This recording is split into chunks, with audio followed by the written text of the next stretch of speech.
हम ब्राह्मण हैं, हमको केवल सेवा का अधिकार है। आप क्षत्रिय हैं तो आपको केवल युद्ध का अधिकार है। हमसे ठाकुर जी केवल पूजा अर्चना करवा रहे हैं। क्षत्रियों को ठाकुर जी युद्ध मैदान में लेकर के जा रहे हैं। वैश्यों को ठाकुर जी व्यापार की आज्ञा कर रहे हैं। पर निषाद राज गुह यानी कि आदिवासियों को तो ठाकुर जी गले में गलवैयां डाल करके बैठते हैं, संग बैठाते हैं। रामायण जी में एक प्रसंग आता है कि जब अयोध्या के लोग चित्रकूट मिलने के लिए गए राम जी से, बहुत ध्यान से सुनिएगा, बहुत छोटी सी बात है लेकिन बड़ी विशेष है। जब अयोध्या के लोग राम जी से मिलने के लिए चित्रकूट गए, राम जी को वापस लाने के लिए, तो साथ में वशिष्ठ ऋषि भी गए। तो उस समय वशिष्ठ ऋषि जैसे ही चित्रकूट पहुंचते हैं तो लक्ष्मण जी ने दंडवत प्रणाम किया, राम जी ने दंडवत प्रणाम किया। पास में निषाद राज गुह खड़े थे।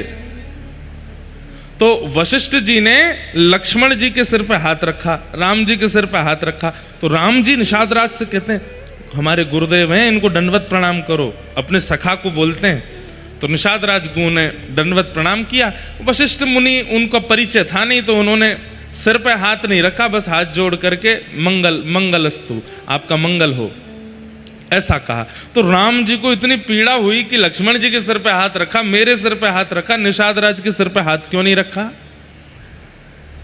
तो अपने गुरु वशिष्ठ जी को दिखाते हुए राम जी निषाद राज गुह को अपने हृदय से लगा लेते हैं। कभी उसके सिर पे हाथ फेरते हैं, साथ में बैठ के पाते हैं, उसकी पत्तल से कुछ उठा के पा लेते हैं, अपनी पत्तल से कुछ उठा के निषाद राज को पवा देते हैं। पूरे चित्रकूट के प्रसंग में वशिष्ठ गुरु यही देखते रहे कि मैंने इसके सिर पे हाथ नहीं रखा, तो राम जी मुझे दिखा दिखा करके बता रहे हैं कि देखिए आपने इसको कोई और समझा, पर ये मेरा कितना प्रिय है। मैं इसकी पत्तल से पा रहा हूं, मैं इसको अपने हाथ से पवा रहा हूं, मैं इसको संग रख रहा हूं। तो जाते जाते जब निर्णय हुआ कि राम जी वापस नहीं जाएंगे, तो वशिष्ठ मुनि जाने से पहले निषाद राज गुह को अपने हृदय से लगाते हैं और कहते हैं, भैया तुम चाहे अपरिचित हो, चाहे तुम आदिवासी हो, चाहे तुम जो भी हो, लेकिन राघव तुमको हृदय से लगाते हैं, इसलिए तुम सबसे श्रेष्ठ हो, सबसे श्रेष्ठ हो, तुमसे श्रेष्ठ कोई नहीं। आज इतनी विषम परिस्थिति आई है मध्य प्रदेश में कि वही आदिवासी जन अपने आप को हिंदू नहीं मानते, वही आदिवासी जन अपने आप को सनातनी नहीं मानते, और इसके कारण धर्मांतरण कर लेते हैं, दूसरे धर्म दूसरे मजहब को स्वीकार कर लेते हैं। हम आपसे बस निवेदन ये करना चाहते हैं कि इससे पीड़ा सनातन धर्म को भी होती है, भारत राष्ट्र को भी होती है, पर सबसे ज्यादा पीड़ा श्री राघव जी को होती है कि ये मेरे हैं और मेरे होते हुए अन्य के क्यों होते हैं, जिनको मैं हृदय से लगाता हूं, जिनको मैं स्वीकार करता हूं, जिनके साथ मैं बैठता हूं, जिनके साथ मैं खेलता हूं, वो अपना अस्तित्व क्यों भूल रहे हैं। हमारी प्रार्थना है, यदि यहां कोई इस प्रकार आदिवासी जनजाति से संपर्क रखने वाले या वे लोग बैठे हैं, अपने आप को पहचानिए। प्रकृति आपका परिवार है और श्री राघव जी, श्री राम जी, जिसके लिए पूरा भारत देश लगता है, वो राम जी आपके सखा हैं। आप कैसे अपने आप को कोई अन्य मान करके इस प्रकार धर्मांतरण कर सकते हैं? हमारी आपसे प्रार्थना है, अपने प्रतिबिंब को जानिए। हमेशा याद रखिएगा, कान भरने वाले ये कभी किसी के सगे नहीं हुए। धर्मांतरण व्यक्ति क्यों करता है? क्योंकि अन्य धर्म, अन्य मजहब के लोग, अन्य पंथ के लोग उसको आकर के लोभ देते हैं। कैसा लोभ देते हैं कि तुम्हारे धर्म के लोग तो ऐसा करते हैं, ऐसा तुमको कुछ देते नहीं, तुमको अपना मानते नहीं, तुमको स्वीकार, हमारे यहाँ आ जाओ, इतनी पैसा देंगे, बच्चों को पढ़ाएंगे लिखाएंगे, ये कराएंगे वो कराएंगे, आदि आदि, और लोभ दे करके आपको धर्म से विहीन कर देते हैं। ये कान भर के लोभ देने वाली ही थी मंथरा, जिसने केकई के कान भरे। अरे राघव जी बन जाएंगे। सबसे ज्यादा प्रसन्न अयोध्या में कौन था जब राम जी राजा बनने वाले थे? केकई नाच नाच करके उत्सव मना रही थी कि मेरा राम राज्य गद्दी पर बैठेगा। भरत जी से इतना प्रेम नहीं किया केकई ने, शत्रुघ्न से इतना प्रेम नहीं किया केकई ने, जितना प्रेम अपने पुत्र राम से किया है। राम जी भी कौशल्या से ज्यादा कैकेयी के पास रहते हैं, लेकिन एक व्यक्ति ने आकर के ऐसे कानों में बात घोले और लोभ दे दिया कि तुम्हारे पुत्र तो सेवक बन के रह जाएंगे, तुम्हारे 2 वरदान शेष है, मांग लो। और कैकेयी की बुद्धि मति फिर गई और सब कुछ पलट गया। इसलिए हमारी प्रार्थना है, ये कान भर करके लोभ देने वाले अन्य जनजातियों को या फिर इस प्रकार दूसरे धर्म में प्रवेश करने का लोभ देने वाले सब मंथरा के समान हैं। इनकी बात मान करके यदि आप अपने धर्म का त्याग करेंगे तो अनर्थ हो जाएगा। 14 वर्ष का राम वनवास हो जाएगा, अयोध्या राजा विहीन हो जाएगी, दशरथ जैसे महान योद्धा त्याग देंगे भूमि को। इसलिए हमारी प्रार्थना है, मध्य प्रदेश के जितने भी साधारण जनजाति जन और मूल मध्य प्रदेश निवासी, जिनको मध्य प्रदेश का मूल निवासी कहेंगे, वे हैं यहाँ के आदिवासी जन। उनसे हमारी प्रार्थना है, अपने रूप को पहचानिए, अपने गौरव को पहचानिए, अपने स्वभाव को पहचानिए, अपनी योग्यताओं को जानिए। आप राम जी के हैं, साक्षात राघव आपको हृदय से लगाते हैं, साक्षात भगवान आपसे प्रीति करते हैं। इस प्रकार मध्य प्रदेश में हो रहे धर्मांतरण उचित नहीं है। खरगोन के निवासी, खंडवा के निवासी, आसपास के क्षेत्रों से आए हुए यहाँ सब निवासी जन, आप लोगों से भी मेरी प्रार्थना है, घर का कोई व्यक्ति गृह त्याग तब करता है जब घर के बाकी के लोग उसके साथ उचित व्यवहार नहीं करते। बड़े भाई, बीच वाले भाई, छोटे भाई तीनों एक हो जाते हैं, चौथे भाई को पूछते नहीं तो चौथा भाई तो छोड़ ही देगा ना घर। इसलिए हमारी आप लोगों से प्रार्थना है कि इस प्रकार उनके मन में कभी भी ये भावना ना आने दीजिए कि वे कोई और हैं ही नहीं, वे आपके ही हैं और इस मध्य प्रदेश का मूल आधार हैं वे। आप लोग उनके साथ वैसा ही व्यवहार कीजिए जैसा अपनी जाति वालों के साथ करते हैं, अपने प्रेमियों के साथ करते हैं, अपने मित्रों के साथ करते हैं। उन्हें जब घर में प्रेम दिखेगा वे क्यों जाएंगे किसी और के घर। इसलिए हर मोहल्ले के एक व्यक्ति का जिम्मेवारी बनती है, आपके मोहल्ले में जितने घर हैं, आपके नगर में जितने घर हैं, आपके जिले में जितने घर हैं, वो सब घर आपके ही रहें और कहीं ना जाएं। हिंदू वैदिक सनातन धर्म बहुत पवित्र है, बहुत प्रिय है। हमारा मंच में ज्यादातर इन सब विषयों पर कहता नहीं हूं, लेकिन कल रात्रि भी मुझसे किसी ने चर्चा की और आज यहाँ के सांसद भी सुबह आकर के मुझे बोले, तो मुझे लगा कि अगर मेरी बात इतने लोग सुनते हैं और अपने जीवन में लाने का प्रयास करते हैं तो मैं क्यों ना कहूं। सनातन धर्म केवल ब्राह्मण, क्षत्रिय, वैश्य, शूद्रों का नहीं है। हमारी बात को आप सावधानी से समझ लीजिए। हमारे यहां ये छुआछूत होना, ऊंचा बड़ा होना जब हमारे परमात्मा ने नहीं किया तो हम क्यों करते हैं। सबरी जब बेर खिला रही हैं राघव जी को तो चख करके खिला रही हैं कि कहीं खट्टे बेर ना चले जाएं। तो राम जी बड़े प्रेम से पा रहे थे, बीच बीच में राम जी लक्ष्मण जी को देते तो लक्ष्मण जी क्या करते, जैसे ही देखते कि बेर खाया हुआ है, झूठा सा है, तो लक्ष्मण जी उस बेर को पीछे फेंक देते, खाते नहीं। राम जी समझ तो रहे थे, बोले लक्ष्मण जो है भेद दृष्टि कर रहा है, सबरी के द्वारा दिए गए प्रिय बेरों को खा नहीं रहा है। कोई बात नहीं लक्ष्मण, समय आने पर इन बेरों का मूल्य पता चलेगा तुम्हें। और जब समय आया, शक्ति लगी लक्ष्मण जी को, बाण लगा, तो कहते हैं कि संजीवनी पूरा पर्वत वहां पर कहा गया था कि कुछ बूटी ही है संजीवनी बूटी, लेकिन पूरे पर्वत पर संजीवनी का दर्शन होने लगा था। हनुमान जी पूरा पर्वत लेकर के आए और उन बूटियों को जब निचोड़ करके लक्ष्मण जी को प्रदान किया तो लक्ष्मण जी जीवित हो गए। रावण से युद्ध हुआ, लौट करके जब अयोध्या आए तो एक दिन लक्ष्मण जी एक वैद्य के पास बैठ करके बोले कि अगर संजीवनी बूटी से मेरे प्राण बच सकते हैं तो वो संजीवनी बूटी सारे चिकित्सालयों में प्रस्तुत कर देनी चाहिए और जिसके भी प्राण जा रहे हो सबको दे देनी चाहिए, सबके प्राण बच जाएंगे। तो वैद्य ने हंस करके कहा कि आपने कभी ये विचार क्यों नहीं किया कि जिस संजीवनी बूटी से आपको बचा लिया वो संजीवनी पर्वत, पूरा पर्वत हनुमान जी महाराज ने लंका में ही रखा था। रावण चाहता तो वहां से सारी संजीवनी बूटियां इकट्ठी करवा के अपने राक्षसों को पिला देता, कोई भी नहीं मरता। आप ही क्यों बचे, बाकी कोई क्यों नहीं बचा? समझने वाली बात है ना कि राम रावण युद्ध लंका में हो रहा है और वहीं पर्वत ला करके आए हैं हनुमान जी, उस पर अनेक संजीवनी बूटियां हैं। जो जो मरते जा रहे थे, एक वैद्य इसी काम में लगा रहता कि वहां से संजीवनी बूटी लाके सबको देता रहता, सब जीवित हो जाते। आप ही क्यों बचे? लक्ष्मण जी बोले, हाँ ये बात तो हमारे मन में आई नहीं। बोले कि जब सबरी जी आपको झूठे बेर खिला रही थी, राम जी तो पा रहे थे, आप नहीं पा रहे थे, आप पीछे फेंक रहे थे, वही बेर आप इतनी द्रुत गति से फेंक रहे थे कि वही सबरी के झूठे बेर ही पर्वत पर जाकर के बूटी बन रहे थे। और जब पर्वत लेकर के आया गया, वैद्य ने बूटी नहीं खोजी है, राम जी ने बूटी खोजी है। बोले जितने बेर लक्ष्मण ने पीछे फेंके वही बूटी बन करके आए होंगे।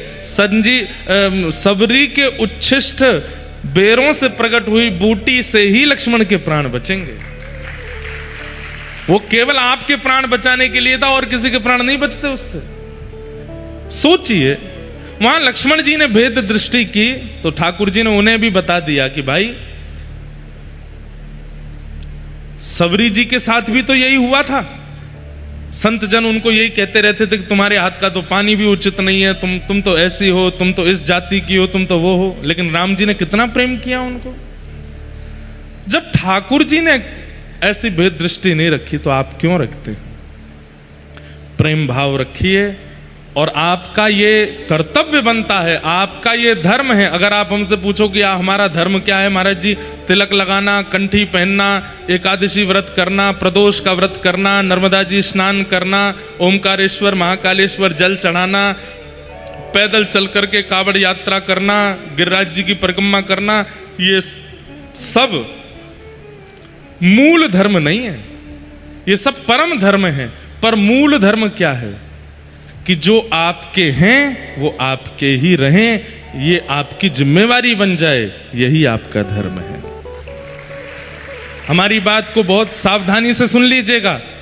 अगर आपका एक व्यक्ति भी आपके नगर का अपना धर्मांतरण करता है तो आपकी कम से कम 5 साल की गई समस्त धर्म क्रियाएं नाश हो जाती हैं। क्यों? आपकी जिम्मेवारी थी कि वो आपका रहे, लेकिन फिर भी उसने आपका त्याग कर दिया, अन्य किसी मजहब पंथ को स्वीकार कर लिया। ये आपके लिए दुर्भाग्य है। कैसा धर्म का पालन कर रहे हो आप कि आप अपने परिवार को ही नहीं बचा पा रहे हो? इसलिए कथाएं सुनना सब आवश्यक है, तीर्थ यात्राएं करना सब आवश्यक है, धर्म आध्यात्म में बताई गई बातों का पालन करना सब आवश्यक है। पर इन सब से भी ज्यादा आवश्यक यह है कि आप एक परिवार हैं। केवल खरगोन में डी के परिवार नहीं है, खरगोन पूरा परिवार है और ये पूरा परिवार सदैव एकजुट रहे, कभी भी अपने घर का त्याग ना करे कोई, ये आपकी जिम्मेवारी है। इसलिए हमें दक्षिणा रूप में ये प्रदान कीजिए। हर नगर, हर कॉलोनी और विशेष रूप से खरगोन प्रांत के लोग, खरगोन जिले के लोग ये संकल्पबद्ध हों। यदि कोई इस प्रकार से सोच रहा है कि धर्मांतरण करें, जाइए, प्रेम से समझाइए और उसे वापस लेकर के आइए। आपका ये कर्तव्य है। हम आपको एक और बात कह दें, एक व्यक्ति भी अगर आपकी वजह से बच गए, नहीं धर्मांतरण किया या धर्मांतरण करके वापस भी आ गए, तो आपको अश्वमेध यज्ञ के समान पुण्य प्राप्त होगा, अगर एक व्यक्ति को भी आपने बचाया तो। इसलिए मध्य प्रदेश के लोगों से हमारी प्रार्थना, अति पावन अति पुनीत ये प्रदेश है, आप सब लोग इसकी रक्षा करो, सब मंगलमय हो। अब हम जल्दी से क्रम पूरा भागवत जी का कर देते हैं और फिर कथा को विश्राम की ओर ले चलेंगे।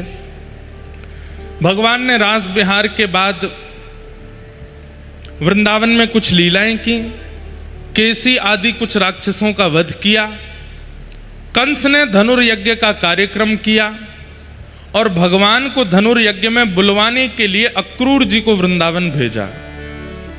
श्री अक्रूर जी महाराज वृंदावन आए और ठाकुर जी को लेकर के मथुरा गए।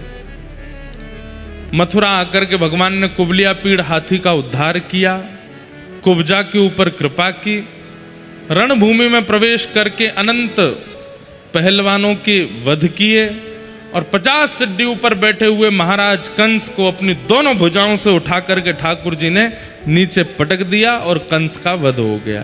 बोलो कंस मर्दन भगवान की। कंस वध के पश्चात भगवान ने अपने नाना मतलब कंस के पिता उग्रसेन को राज्य गद्दी पर बिठाया। भगवान श्री कृष्ण ना तो कभी द्वारिका के राजा बने, ना कभी मथुरा के राजा बने। दुनिया राजा बोलती उन्हीं को है, पर वे कभी राज पदवी पर नहीं बैठे। उग्रसेन को राजा बनाकर के भगवान ने देवकी मैया को कारागृह से मुक्त किया। मां ने अपने लाला को 11 वर्ष 56 दिन बाद आज देखा। छोटे से कन्हैया देखे थे, उसके बाद आज देखे। देख करके मैया ने हृदय से लगाया। भगवान ने एक दिन इच्छा प्रकट की और कहा कि मां, मैं सामान्य बालकों की तरह विद्यालय पढ़ने जाना चाहता हूं। और 12 वर्ष की आयु में पहली बार ठाकुर जी विद्यालय गए। सोचो, यहां छोटे छोटे 2 साल 2.5 साल के बस्ता टांग के चले जाते हैं स्कूल, और फिर हम लोग बड़े होने पर कहते हैं कि इनका मानसिक विकास क्यों नहीं हो रहा है, ये माता पिता की सेवा क्यों नहीं करते हैं, ये परिवार से विलग क्यों रहना चाहते हैं, ये उखड़े उखड़े से क्यों रहते हैं, ये परिवार को सर्वस्व क्यों नहीं मानते हैं। क्योंकि परिवार ने 2.5-3 साल की उम्र में स्कूल भेज दिया। पता नहीं आज का प्रावधान क्या है, पर हमारी बात मानिए, कम से कम 4-5 वर्ष तक बालकों को घर पर ही रखा कीजिए। लालयेत 5 वर्षाणी। ठाकुर जी को देखो, 12 साल की आयु में गए हैं विद्यालय पढ़ने के लिए। और कहां आए? मध्य प्रदेश। मध्य प्रदेश में भी अवंतिका, उज्जैन। और वहां ठाकुर जी सांदीपनी उपाध्याय जी के यहां पढ़ने के लिए आए। उपाध्याय कौन है? उपाध्याय उनको कहा जाता है जिनके समीप जाकर के अध्ययन किया जाता है। उपसमीपे अध्ययनम, जिनके समीप जाके।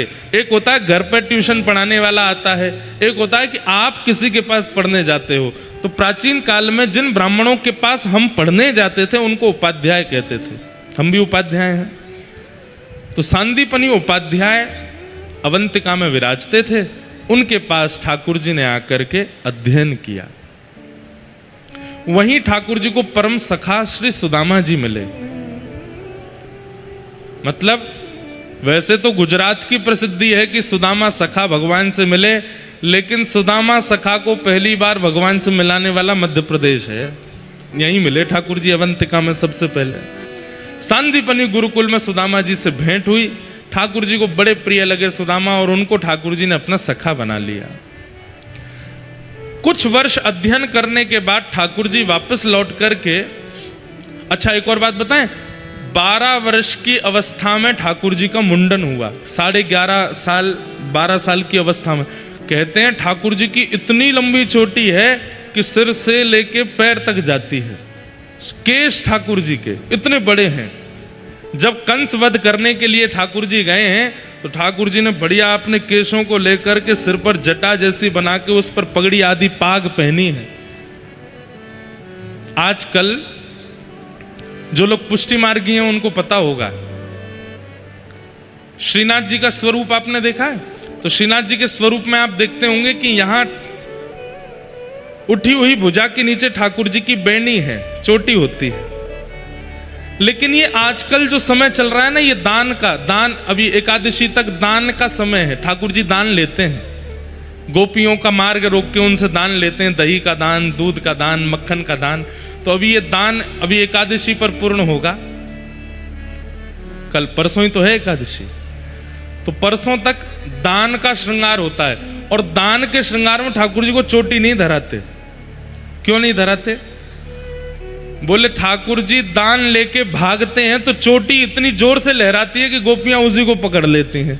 तो इसलिए ठाकुर जी चोटी को ऐसे पीछे पूरी गूंथ करके और फिर अपनी यहाँ छाती पे बांध, कमर पे बांध करके यहाँ फेटा में बांध के रखें, ताकि मेरी चोटी लहरावे नहीं तो गोपी पकड़ लेगी पीछे से।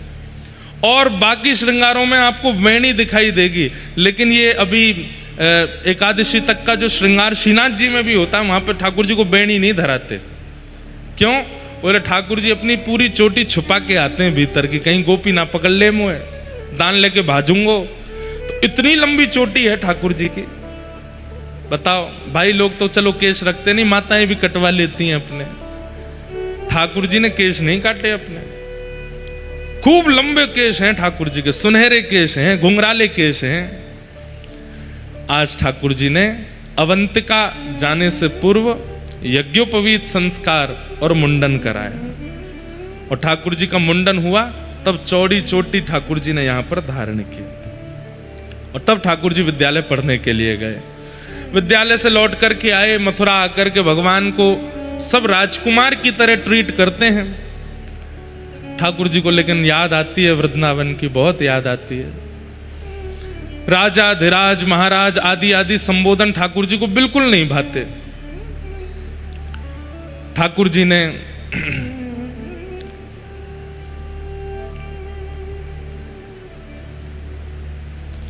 उद्धव जी को वृंदावन भेजा, और श्री उद्धव जी महाराज वृंदावन गए, गोपियों से चर्चा करके आए। लौट करके वापस जैसे ही ठाकुर जी आए, उद्धव जी आए, भगवान ने उद्धव जी से कहा, उद्धव तुम ज्ञानी तो हो, मैं तुम्हें प्रेमी बनाना चाहता था, इसलिए तुम्हें वृंदावन भेजा। मथुरा पर चढ़ाई हुई और मगध नरेश जरासंध ने 17 बार मथुरा पर चढ़ाई की, और 17 बार भगवान ने पूरी सेना को मार दिया, अकेले जरासंध को छोड़ दिया। जरासंध ने 18वीं बार ब्राह्मणों को अनुष्ठान पर बैठाया, अगर मैं हार गया तो तुम ब्राह्मणों के सर धड़ से अलग कर दूंगा। ब्राह्मणों को अनुष्ठान पर बैठा जान ठाकुर जी घबरा गए, बोले कि अब मैं जरासंध को नहीं हरा सकता। क्यों? ब्राह्मणों को अनुष्ठान पर बैठ, सोचिए गौ ब्राह्मण प्रतिपालक, कितना प्रेम करते हैं ठाकुर जी ब्राह्मणों से। ठाकुर जी ने रात रात में विश्वकर्मा को आज्ञा की, बोले जाइए एक नई नगरी का निर्माण कीजिए और सोते हुए मथुरावासियों को वहीं पहुंचा दीजिए, हम रण छोड़ के भागेंगे। बलराम जी से कही, बोले दादा थोड़ी देर युद्ध को अभिनय करेंगे, बाकी बाद हाथ पकड़ के दोनों भाज लेंगे। दाऊ दादा बोले, लाला वैसे ही हम पे इतने लांछन लगे हैं, कोई के माखन चोर, कोई के इनके माता पिता को पतो नहीं है, कोई कछु कह रहा हो, कोई कछु कह रहा है, जे एक नयो आरोप और लग जाएगा कि रण छोड़ के भाज गए। ठाकुर जी बोले, अगर मेरे गौ ब्राह्मण संत सुरक्षित होते हैं रण छोड़ने से, तो हमको छोड़ने में आवश्यकता नहीं। हमको अपने नाम की परवाह नहीं है भैया, पर हमारे गौ ब्राह्मण संत ये सुरक्षित रहने चाहिए। जरासंध बड़ा क्रूर है, अगर इस बार भी हार गया तो ब्राह्मणों को, संतों को, गायों को चुन चुन करके खत्म करेगा, इसलिए अब की बार भागना पड़ेगा। बलराम जी बोले, लाला तू सीधे जरासंध को ही सफायो कर दे। बोले जी मेरे हाथों नहीं मरेगा, इसकी मृत्यु तो भीम के हाथों होगी, और वो बात की निश्चित है। देखो जिसके हाथ मृत्यु निश्चित है उसी के हाथ होगी। ठाकुर जी चाह करके भी जरासंध को नहीं मार रहे हैं। और बीच युद्ध मैदान में युद्ध करते करते करते ठाकुर जी ने बलराम जी की ओर देखा, बलराम जी ने ठाकुर जी को, दोनों भैया ने हाथ पकड़े और युद्ध करते करते ठाकुर जी वहां से भाग गए, रण छोड़ करके भागे, इसलिए ठाकुर जी को नाम पड़ गया रण छोड़ रहा है। बोलो रण छोड़ रहा है भगवान की, द्वारिकाधीश की।